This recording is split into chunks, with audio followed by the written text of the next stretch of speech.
ကင်မရာလမ်းအဖြုတ်တဲ့ပြုလုပ်နည်းကိုပြောပြပေးမယ်ကင်မရာဆရာတော်တော်များများကတော့ဒီ content လုပ်တဲ့အပေါ်မှာကျွန်တော်ကိုလောင်ပြောင်ခြင်းလဲလောင်ပြောင်ပါလိမ့်မယ်ဒါပေမဲ့ကျွန်တော်ရဲ့အတွေ့အကြုံအရလမ်းအဖြုတ်တဲ့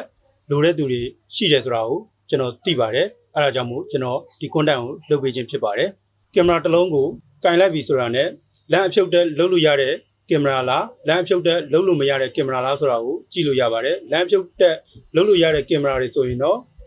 ဒီဘယ်ဘက်ချမ်းမှာဒီမှာ rally clock လေးရှိတယ် lens rally clock လေးပေါ့နော်အဲ့ဒီ clock လေးကိုနှိပ်ရမှာဒီ clock လေးကိုနှိပ်ဒီ clock လေးကိုဖိလိုက်ဖိပြီးရင်ဒီရှေ့က lens ကိုလှည့်ပြီးတော့ဖြုတ်လိုက်ဒါဆိုလို့ရှိရင်ကင်မရာ lens ကပြုတ်သွားပြီဒါမျိုးဖြုတ်ရတာဖြစ်ပါတယ်ပြန်တက်မယ်ဆိုလို့ရှိရင်လည်းဒီ lens ကိုကြည့်လိုက် lens မှာအနီးစက်လေးတွေအဖြူစက်လေးတွေပါလိမ့်မယ်ဒီမှာဆိုရင်အဖြူစက်အာကာလေးတစ်ခုပါတယ် body မှာလည်းကြည့်လိုက်မှနော်အဖြူစက်ကလေးပါတယ်အနီးစက်လေးပါတယ်အဖြူဆိုရင်တကယ်လို့ lens မှာအဖြူဆိုရင်အဖြူနဲ့တက်လိုက်တက်ပြီးသွားရင်ဒါလေးကိုလှည့်လိုက် click ဆိုတဲ့အတန်လေးကြားပြီးဆိုရင် lens ကမြဲသွားပြီဒါဆိုရင်တော့ကင်မရာ lens ဖြုတ်တက်ကအဲ့ဒီလိုလုပ်လို့ရပါတယ်ဒါလေးကိုဘုသူဒ္ဓအနေနဲ့အခုမှကင်မရာစပြီးတော့လေ့လာနေပြီးတော့မှကင်မရာ lens မဖြုတ်တတ်တဲ့သူတွေအတွက်ကျွန်တော်လာပြီးတော့ပြောပြပေးခြင်းဖြစ်ပါတယ်ဒါနဲ့ပတ်သက်ပြီးကျွန်တော်အမှတ်တရတစ်ခုပြောရမယ်ဆိုရင်ကျွန်တော်နဲ့လွန်ခဲ့တဲ့နှစ်အနည်းငယ်တစ်ခုပါဗောနော်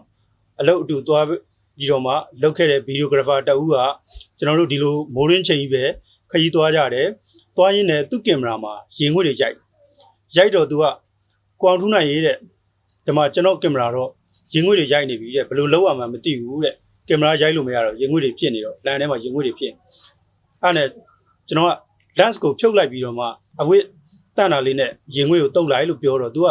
လမ်းမဖြုတ်တတ်ဘူးတဲ့ဒါဗီဒီယိုဂရာဖာ professional အဖြစ်လှုပ်ရှားနေတဲ့ဗီဒီယိုဂရာဖာတဦးကဒီလိုလမ်းဖြုတ်တာမဖြုတ်တတ်ဘူးဆိုလို့ကင်မရာကိုလေးလာနေတဲ့ beginner တွေအတွက်ဆိုလို့ရှိရင်လည်းလမ်းဖြုတ်တက်ကလိုမယ်လို့ကျွန်တော်ယူဆတဲ့အတွက်ဒီ content ကိုလုပ်ပေးတာပါကျေးဇူးတင်ပါတယ်